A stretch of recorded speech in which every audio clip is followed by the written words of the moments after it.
श्रीरामभक्तनिधानकृतावतारम् प्रसन्नाङ्गरागं प्रभाकाञ्चनाङ्गम् श्रीराम राम नामाति सम्प्राप्य रक्षम् श्रीरामदूतचरणं शिरसा नमामि।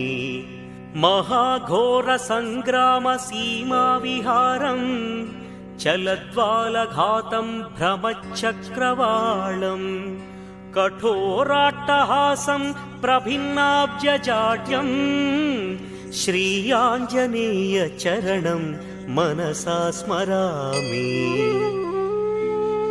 भूताधिपीडां महोत्पातपीडां